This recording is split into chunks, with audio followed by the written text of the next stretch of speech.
Hi friends, this is Bani and welcome to my channel. বন্ধুরা, আজকে আমি তোমাদের জন্য একটা দারুণ টপিক নিয়ে এসেছি। আজকে আমরা দেখব পারফেক্ট টেন্সে মোডাল ভার্বের ব্যবহার। আমরা প্রায়ই এই ধরনের সেন্টেন্সগুলোকে তৈরি করতে গিয়ে আটকে যাই, কিন্তু কথা বলার সময় আমরা প্রায়ই এই ধরনের বাক্যের সম্মুখীন হই। তো এই সেন্টেন্সগুলোকে আমরা কিভাবে তৈরি করতে পারি? আমরা বাংলায় প্রায় বলে থাকি, তুমি এটা করতে পারতে, তোমার সেখানে যাওয়া উচিত ছিল, সে হয়তো এতক্ষণে পৌঁছে গেছে। তো এই ধরনের সেন্টেন্সগুলোকে আমরা কিভাবে তৈরি করব? আবার এটাও বলে থাকি, তুমিও তো এটা বলতে পারতে, তুমিও তো এটা করতে পারতে। তো এই ধরনের সেন্টেন্সে আমরা কোন মোডাল ভার্বের ব্যবহার করব?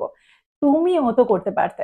এখানে তুমিওর ক্ষেত্রে আমরা কোন ওয়ার্ডের ব্যবহার করব, কোন এক্সট্রা ওয়ার্ডের ব্যবহার করব? তো এগুলো নিয়ে আমরা বেশ কনফিউজড থাকি, কথা বলার সময় আমরা ভুল করে থাকি। তো আজকে আমরা এই সমস্ত কনফিউশন দূর করব এই ভিডিওটাতে।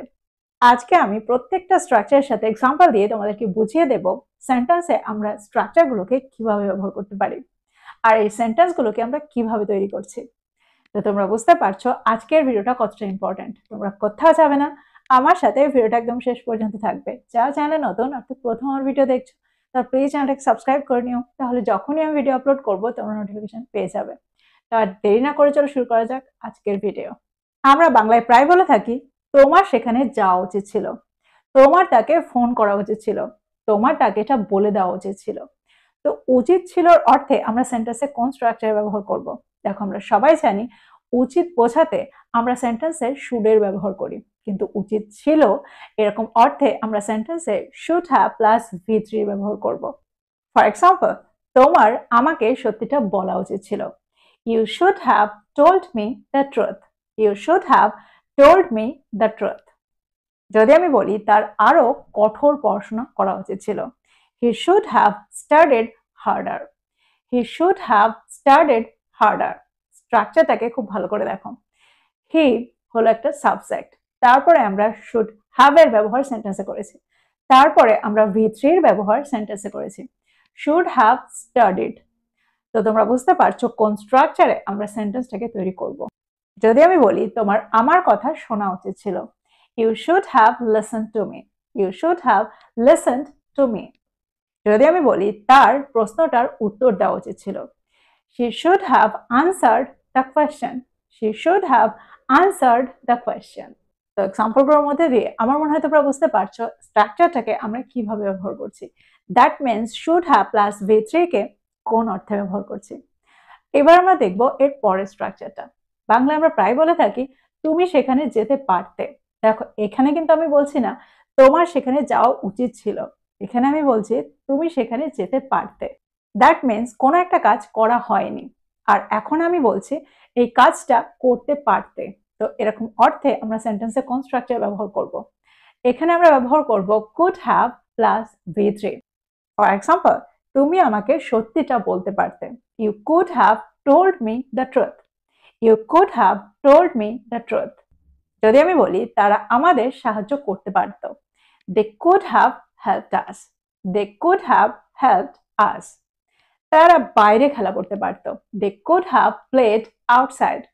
দে কুড হ্যাভ প্লেড আউটসাইড। যদি আমি বলি সে আমাদের দেখতে আসতে পারত, দেখো দেখতে আসতে পারতো এরকম অর্থে আমরা সি এর ব্যবহার সেন্টেন্সে করি না, এখানে আমরা ভিজিট এই ওয়ার্ডটার ব্যবহার করব। তো সেন্টেন্সটা কি হবে?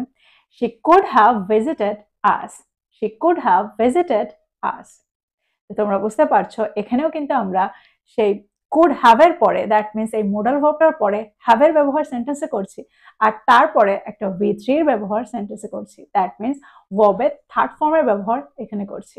আচ্ছা, এবার যদি আমি বলি তুমিও তো আমাকে সত্যিটা বলতে পারতে, তুমিও তো উত্তরটা দিতে পারতে, তুমিও তো সেখানে যেতে পারতে, তুমিও তো এরকম অর্থে আমরা সেন্টেন্সে কোন স্ট্রাকচার ব্যবহার করব? দেখো, কোনো কিছু করতে পারতে অথচ কেউ করেনি, এরকম অর্থে আমরা সেন্টেন্সে কুড হ্যাভ এরই ব্যবহার করব, কুড হ্যাভ প্লাস V3 ব্যবহার করব। আর তুমিও তো এরকম অর্থে আমরা সেন্টেন্সে অ্যাজ ওয়েল এর ব্যবহার করব। তো যদি আমি বলি তুমিও তো পার্টিতে আসতে পারতে, সেন্টেন্সটা কি হবে? You could have come to the party as well. You could have come to the party as well. That means তুমিও তো পারতে, তুমিও তো পার্টিটায় আসতে পারতে। যদি আমি বলি সেও তো খেলাটায় যোগ দিতে পারতো, she could have joined the game as well. She could have joined the game as well. যদি আমি বলি তুমিও তো ওই প্রশ্নটা করতে পারতে, তাহলে সেন্টেন্সটা কি হবে? You could have asked that question as well. You could have asked that question as well. দেখো এখানে আমরা সেন্টেন্সে as well এর ব্যবহার তখন করছি যখন আমরা অর্থ করছি তুমিও। ও এর অর্থে আমরা সেন্টেন্সে as well এর ব্যবহার করছি। তো তোমরা বুঝতে পারলে স্ট্রাকচারটাকে আমরা কি করে ব্যবহার করছি, এই সেন্টেন্সগুলোকে আমরা কিভাবে তৈরি করছি। এবার আমরা দেখব এর পরের স্ট্রাকচারটা। বাংলায় আমরা প্রায় বলে থাকি সে হয়তো বাসটা মিস করেছে, সে হয়তো ট্রেনটা মিস করেছে, সে হয়তো এতক্ষণে পৌঁছে গেছে। তো হয়তো কোনো একটা কাজ করেছে এরকম অর্থে আমরা সেন্টেন্সে কোন স্ট্রাকচার ব্যবহার করব? এখানে আমরা ব্যবহার করব মে হ্যাভ প্লাস V3 বা might have plus V3। For example, যদি আমি বলি সে হয়তো ট্রেনটা মিস করেছে, he may have missed the train, he may have missed the train. যদি আমি বলি তুমি হয়তো খবরটা শুনেছো বা তুমি খবরটা শুনে থাকতে পারো, সেন্টেন্সটা কি হবে? You may have heard the news, you may have heard the news. যদি আমি বলি সে হয়তো ইতিমধ্যে খেয়ে নিয়েছে, he may have eaten already বা she may have eaten already. আচ্ছা, এবার প্রশ্ন হচ্ছে এখানে আমরা মে হ্যাভ এর ব্যবহার করেছি, তাহলে কখন আমরা মাইট হ্যাভ এর ব্যবহার করব? দেখো সেন্টেন্সে আমরা মাইট হ্যাভ এর ব্যবহারও এখানে করতে পারি। দ্যাট মিনস মে হ্যাভ এর জায়গায় আমরা মাইট হ্যাভ এরও ব্যবহার করতে পারি, কিন্তু একটু পার্থক্য রয়েছে। এই দুটোর মধ্যে পার্থক্যটা হলো যখন পসিবিলিটিটা বেশি থাকবে তখন আমরা সেন্টেন্সে মে হ্যাভ এর ব্যবহার করব, যখন পসিবিলিটি কম থাকবে তখন আমরা সেন্টেন্সে মাইট হ্যাভ এর ব্যবহার করব। তোমরা বুঝতে পারছো মে হ্যাভ প্লাস V3 ব্যবহার কখন করছি আর মাইট হ্যাভ প্লাস V3 ব্যবহার কখন করছি। ফর এক্সাম্পল, যদি আমি বলি সে হয়তো গ্লাসটা ভেঙে ফেলেছে, দ্যাট মিনস পসিবিলিটি আছে বাট পুরোটা আমি জানি না, অর্থাৎ নাও হতে পারে। অর্থাৎ এখানে পসিবিলিটিটা কম বোঝাচ্ছি, আর এই অর্থে আমরা সেন্টেন্সে মাইট হ্যাভ এর ব্যবহার করব। সেন্টেন্সটা কি হবে? He might have broken the glass, he might have broken the glass. যদি আমি বলি তারা হয়তো পরীক্ষায় ফেল করেছে, they might have failed the exam. দেখো এখানে পসিবিলিটি কম বোঝাচ্ছি, দ্যাট মিনস আমি জানি না, আমি খুব ভালোভাবে বলতে পারছি না, অর্থাৎ এখানে পুরোটাই সন্দেহ রয়েছে। এখানে সামান্য একটু পসিবিলিটি আছে আর সেরকম অর্থে আমরা এখানে মাইট হ্যাভ এর ব্যবহার করছি। তো এক্সাম্পলগুলোর মধ্যে দিয়ে আমার মনে হয় তোমরা বুঝতে পারলে সেন্টেন্সে আমরা may have R might have এর ব্যবহার কখন করছি আর তারপরে আমরা V3 এর ব্যবহার কিভাবে করছি। এবার আমরা দেখবো এর পরেরটা। এবার আমরা দেখবো উইল হ্যাভ এর ব্যবহার, উইল হ্যাভ প্লাস V3 এর ব্যবহার। দেখো সেন্টেন্সটা যখন ফিউচার পারফেক্ট টেন্সে থাকে তখন আমরা এই স্ট্রাকচারটা ব্যবহার করে থাকি। দ্যাট মিনস ভবিষ্যতে কোনো একটা সময়ের আগে কোনো একটা কাজ হয়ে যাবে বা কোনো একটা কাজের আগে কোনো একটা কাজ হয়ে যাবে। ফর এক্সাম্পল, যদি আমি বলি আমি বিকেল 5টার মধ্যে আমার কাজটা শেষ করে ফেলবো, I will have finished my work by 5 p.m. I will have finished my work by 5 p.m. দেখো কোনো একটা কাজ শেষ করে ফেলবো বা শেষ করব এরকম অর্থে I will finish my work, I will finish this work। কিন্তু যখন আমরা অর্থ করব কোনো একটা সময়ের আগে বা কোনো একটা কাজের আগে এই কাজটা আমি শেষ করে ফেলবো, তখনই আমরা সেন্টেন্সের স্ট্রাকচারটা ব্যবহার করব। একটা এক্সাম্পল দেখো, যদি আমি বলি আগামী সপ্তাহের মধ্যে তারা প্রকল্পটি শেষ করে ফেলবে, they will have completed the project by next week, they will have completed the project by next week। একটা এক্সাম্পল দেখো, যদি আমি বলি ততক্ষণে সে সমস্যাটার সমাধান করে ফেলবে, দেখো এখানেও কিন্তু আমরা একটা সময়ের উল্লেখ করেছি, ততক্ষণে। সেন্টেন্সটা কি হবে? He will have solved the problem by then, he will have solved the problem by then। যদি আমি বলি সন্ধ্যার মধ্যে সে খাবারটা রান্না করে ফেলবে, she will have cooked the food by evening, she will have cooked the food by evening। তো তোমরা বুঝতে পারছো সেন্টেন্সে আমরা will have প্লাস V3 ব্যবহারটা কখন করছি। এবার আমরা দেখব would have প্লাস V3 এর ব্যবহারটা কখন করি। প্রায় সেন্টেন্সে তোমরা would have প্লাস V3 এর ব্যবহার হতে দেখবে। তো কোন স্ট্রাকচারে কোন অর্থে আমরা সেন্টেন্সে এইটাকে ব্যবহার করতে পারি? দেখো আমরা কন্ডিশনাল সেন্টেন্সে এই স্ট্রাকচারটা ব্যবহার করে থাকি, আর এখানে আমরা দুটো ক্লজ পাই। একটা ক্লজে আমরা would have প্লাস V3 ব্যবহার করি আর আরেকটা ক্লজে আমরা past perfect tense এর ব্যবহার করি। That means subject plus had plus V3 ব্যবহার করি। এক্সাম্পল দেখো, ফর এক্সাম্পল, যদি তুমি আসতে তুমি পার্টিটা উপভোগ করতে। If you had come, you would have enjoyed the party.